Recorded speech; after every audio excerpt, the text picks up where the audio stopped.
Hi guys, Cy Fisher here with Windermere Real Estate South Whidbey. Today we're recording another tech training tutorial video.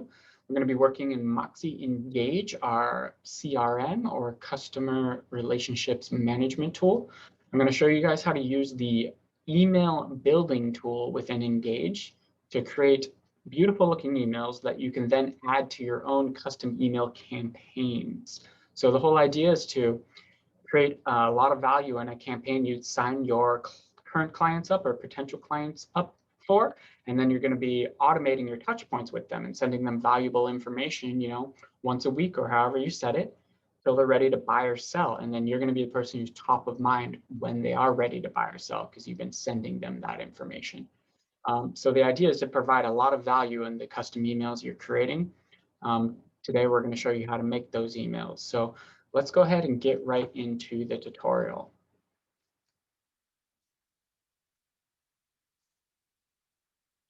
So here we are in our Engage dashboard.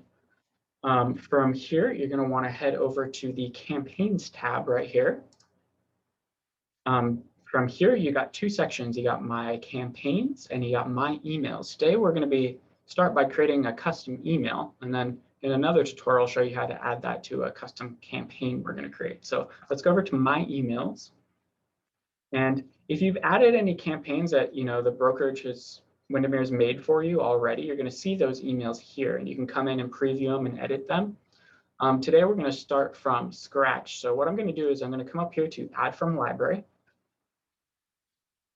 It's going to bring up all the emails I can add, and I found the best way is to actually just search the name A to Z, select A to Z, and then scroll down to B, where it says Build Your Own Email. So that's what we're going to be using. So I'm going to go ahead and select Add That to Emails. And it's going to tell me that it's done. So I can close out the library. And now once it updates, you're going to see I have a Build My Own Email that I can use to create my first custom email. So let's go ahead and hit Edit. Once you hit Edit, it's going to bring you to this page where you can start editing your email. First thing you'll want to do is give it a name. And this is just for you to view. It won't actually be part of the email when it's sent. So we'll say test custom email. That's fine. Once we've edited the name, I'm going to come down here to set up email. So the first thing you got here is your subject line, and this is going to appear to your client when you send it via email. So welcome seller client. Let's get you ready to sell. Whatever it may be. So actually, a lot of times I'll use a naming convention like number 01 for my email. So if I'm doing like warm seller, so that's going to be my warm seller campaign, and this is email number 1 in the sequence of emails I'm going to create for that campaign. So helpful tip, I'll go ahead and hit save. And then, put your subject line in. Preview text you can add, it'll show underneath the subject line before they actually open the email. You can also leave it blank. Down here, you have an option to include a header and a footer, which is going to be based upon, your account information associated with Engage. So very helpful. I'm going to check both those so we can see what they look like. And then I'll hit save in that section. So that section closes. Now I'm in the second section where I'm going to build the email. So you can start from a template or build from scratch. Today we're going to build from scratch. I will do another tutorial using a template so you can see that. Let's get right into it. So to edit, come over here to this button, open it up, and here we are. So now we're in the email editing or creation tool, the email building tool. Over here on the right-hand side, you got 3 sections. You got your rows, you got your content, and you got your style. So rows is where you're going to add sections. You can add a layout. So say you're going to want to have 3 images in line. Then you just drag and drop that row, and it's going to create those little sections. You can then come over here to content, the middle tab, and you can put in what content you want. So for example, maybe we want, like I mentioned, 3 images there. So that's just an example of kind of how the drag and drop tools work. It's not actually going to be the email we're creating today. So I'll go ahead and just delete those. And you can delete anything by hovering over it.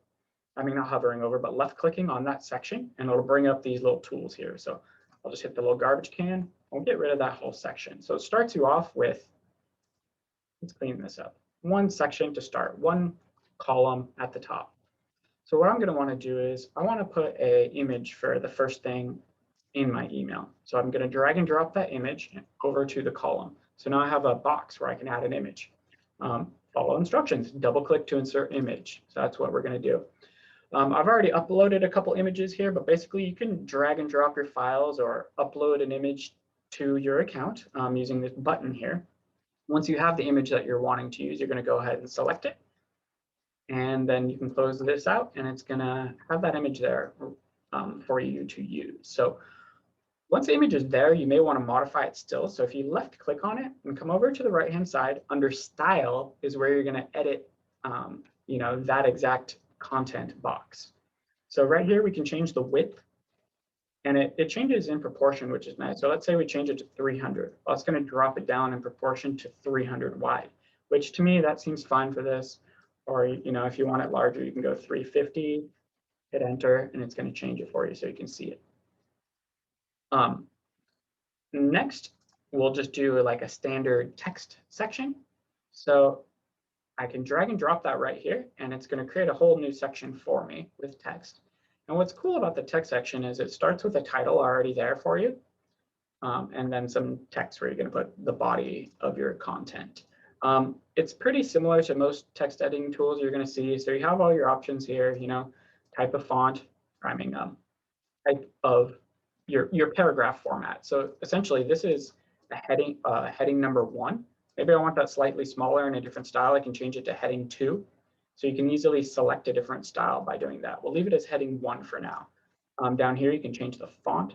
I'll just keep it on default. You can change size. You can create it at an email link by clicking the little chain link icon right here.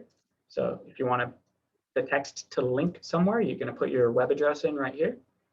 That's nifty. You can change the color by clicking on this one right here, the little letter with the line underneath it. So maybe we'll want it to be black. Oh, it's already black. Well, perfect.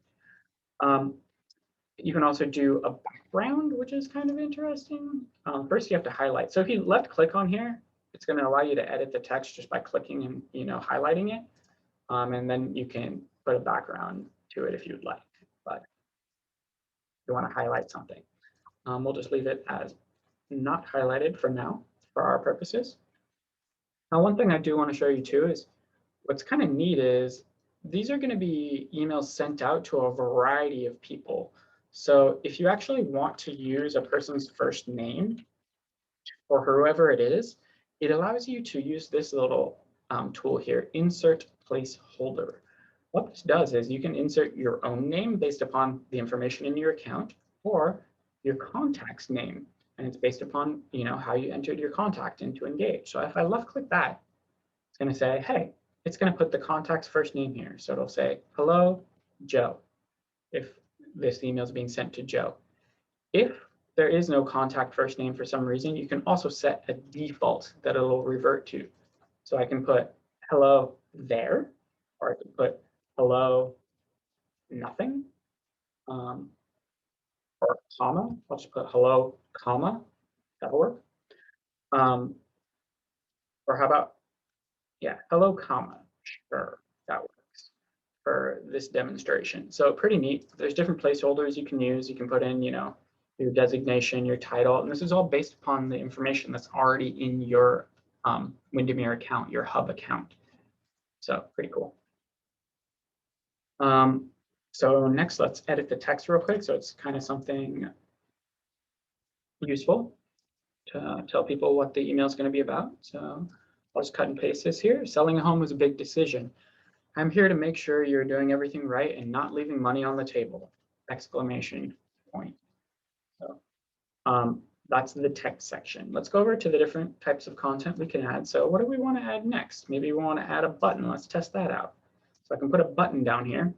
Well, it's gray. Don't like that too much. So I'm going to left click on the button and then make sure I'm in the style section over here. And then I can change all those details. So button background color. Well, if you know the hex number of the color you want, you can enter it manually. Pretty useful. But if you don't, you can just left click on the little color over here, and it's going to allow you to change the color however you want. You can see it change in real time, so you can select that color you want. You know, maybe I'll just get it kind of close to Windermere blue. Usually I'll cut and paste the exact text so I have the exact color. And you can find that in the brand standards kit, but for today's purposes, I'm just going to get it close. So background, button background color, perfect. I like that. That's totally fine. You can change the border, you can change the alignment. By default, it's set to middle. So if I want to change it, you can see how it's moving around. I can do that. And then down here at the bottom is where you're going to put in, the web address, sifisher.com. Often you'll just want to go cut and paste the web address that you're wanting the button to link to. So that's basically buttons. So let's go look at what other types of content we can add. So maybe we'll add a little divider there, and then we'll add some social icons. How about that? So social icons, I mean, the divider is pretty straightforward. I've noticed it's pretty glitchy, so I just kind of leave it as the default. You can mess around with it, come over here, left click on it, make sure you're in style, and then you can change any of the settings here if you'd like. I'm going to leave it as a default for now. So now I dragged and dropped the social icons, and it automatically populates with 3 here. If you want to add a 4th or just an individual one, you can use social element, and then I'll add an individual one. Now we'll go in, if you left click on any of these, you can change the icon type. So I don't know what dribble is. Maybe some of you all know, but I can select dribble as the icon if I want. You see it changes to basketball. And then obviously right here, you're going to put in the address that you want the icon to link to. So that social icon is pretty cool. Put in another divider, just kind of make a little basic layout. Got a button, got some social icons. What should we do next? So I want to show you another feature that they have, and it's called Hero. If you drag and drop Hero, it's basically like an image, a title, and a button, usually. So basically, it'll default to this, but we can come in and change these things. So first off, I'm going to want to change the image. So if I left click on just the main portion of it, and I'm in style over here, I could scroll down to where I'm going to see what the image is, if I can find it. So it's right now, it's the default image. So it's not actually showing, but it's right here, background URL. And then you can see the little thing that says images. So if I left click on that, it's going to allow me to select a different image. Once again, upload the image you want. I already have one I'm going to use. So I'm going to double click on that, and it's going to bring it up here. So next, I'm going to want to edit the title. So something I've noticed that's kind of cool. Well, first, let's change the text. So let's say, sell your, or it looks more like a buy your home image. Buy your home. See, they're receiving the house keys. So that doesn't look really great. I can't really see it on this background. So one cool function you can do is, we're still in the style section for this block of text now. What we can use is background color. So if I come over here to the color area, and then if I select black, it's going to give me a nice black background. Well, that's not exactly what I want either. This bottom slider now, you can actually change the opacity of it. So maybe I just want it to, be a little bit dark so I can see my text better. And then I'll hit OK. So that looks a lot nicer. Now you can kind of see the text. I can add some padding if I want the background to be a little bit larger. So I can add 20 on top, 20 on bottom. Now it's a nice little banner size. That looks fine for now for our purposes. Next, you're going to want to edit the button. Well, I don't want the button covering his face. So the first thing I'm going to do is edit the padding on top. So I'm going to give it 50 padding. Nope, that's not enough. Let's try 300. Okay, that's pretty decent. Maybe I don't want it down that far. Let's do 156. Perfect. So obviously you'll edit the button however you want, just as we did with the previous button. Change the color, change the text. Also, I do want to point out where the how you edit the text for a button. You don't need to come over here to the right. You can just double click on the text, theoretically. There we go. And then you can change it to whatever you want. Here, let's do packs. Get your free consultation. All right, perfect.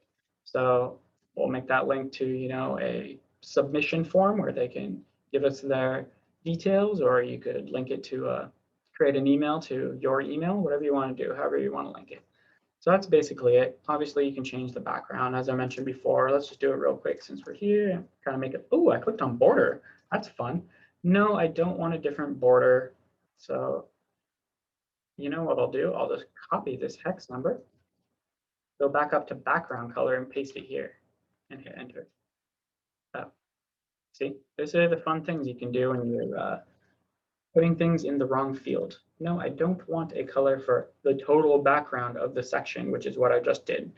So I'll come back over here to the color and I'm going to change it to completely transparent. Please make sure to hit OK rather than X. And then I'll come up here to button background color instead of just background color. And I'll paste my text number in here. So now it's completely blue. So yeah, it does take some practice to kind of get used to how these things function, but all of your tools are right here. And you know, you can go and see what every field does in your own time if you'd like, but this is just the basics of it. So that's, if we go up here, scroll back up to content, that's hero. So it creates a title, it creates an image with a title and a button kind of over the top of it. Pretty useful. Next, I want to show you the listings widget or element. Basically, the listings element. Oh, I wish I had my MLS number handy. I'm going to grab it real quick for you guys over on my other monitor, so I do have it. Basically, with the listing tool, it's pretty cool. It's going to link directly to your agent website for the listing that you want to use using the MLS number. Let's go back to content, drag the listings back over here, paste in the listing MLS number, hit search, and it's going to populate with whatever listing number you have there. So you can change where it links to. It automatically is default to the listing page on your agent website. So pretty cool. It's going to make you check this box that you have permission to use this listing and promote it, which I do. It's my listing, so I'm going to go ahead and hit done. Now, kind of cool. It brings that listing in with all of the basic information, and the whole thing is a link that goes back to your agent website. So this can be very handy in your email creation.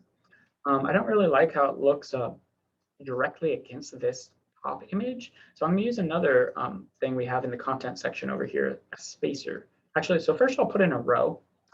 I got a row there. Now it's just a column. Now, if we want to make it a spacer, I can put that in because then we can mess around with the height and make it really big or a little bit small. So maybe 10 pixels is enough to kind of segment that out so it looks nice. One thing you can do is you can come up here and you can hit the preview button. And it's going to show you what your email looks like so far. So we selected at the beginning that you want to include a header. So it's going to have that header with your profile image. Right now I'm using Langley Office Engage account, and then your information. So pretty neat. It's going to automatically add that for you. Then we have our image. Here it's going to say, hey, contact name, hello, contact name, but it's going to input the actual contact name of the person that the email is being sent to based upon what you added as the contact name when you're putting it into Engage. So we got our button, we got our social media icons, we got our hero section, and we got our listing section. And then down here at the bottom, I said at the beginning to include a footer. So this is what the footer looks like. Once again, it's going to populate with all of your information that's associated with your account. So pretty cool. That's what we have so far. I feel like that's good enough. Maybe that's too wide, So you're using the preview to kind of preview what you got here. Now I'm going to go back in and change the spacer to 5 pixels. Let's preview again. So you can go back and forth and kind of fine tune how you want the look of your email to be. Let's look at that looks pretty nice, honestly. I mean, didn't take too long to make. And the best part is I can duplicate this email and then use it as a template for further emails if I'd like. Let's go see if we didn't cover anything in content. So a text section we used, and that's kind of, it'll allow you to have a title and then a body. If you just want normal text section, you can drag and drop, and then it's not going to include that title section to start out. So just a normal text section. Go ahead and delete that. Other things we have here. I think we covered them all. Yeah, we covered them all. So that's the basics of using the email building tool. So once you're finished, obviously, preview. see how it's going to look. I highly recommend also using this function right here, send test. It's going to allow you to send a test. It's going to populate with your email automatically. So you can send it and actually see what it's going to look like when it comes to your email box. So once you're happy with it, you're going to come over here and hit continue. You're going to go ahead and hit save. And there you have it. We have our first email in our warm seller campaign. So that's just, made up content. Obviously, you're going to want to make it pertain to valuable information for a seller that's, contemplating selling in the future. But I just wanted to go over all the tools you have available to build your email. So you guys are a creative bunch. I'm sure you'll have lots of valuable things you can put in your emails for your sellers and when you're creating your own campaign. But that's the basics. So this went a little bit longer than expected. So I do want to end the tutorial here. I hope you guys got some value out of it and you're, ready to go in and build your own custom campaigns. On the next tutorial, I'm going to show you how to use a template to start. So email recreated, we can go and duplicate that email and use it as our own template. But there's also some templates that Windermere has provided for us to use, which are pretty handy. So the next tutorial will cover that. And maybe that'll be the quickest way for you to get your emails up and ready to be sent or added to your campaign and then sent. So once again, hope you guys enjoyed. This is Cy Fisher signing off with Windermere Real Estate South Whidbey. Take care, guys.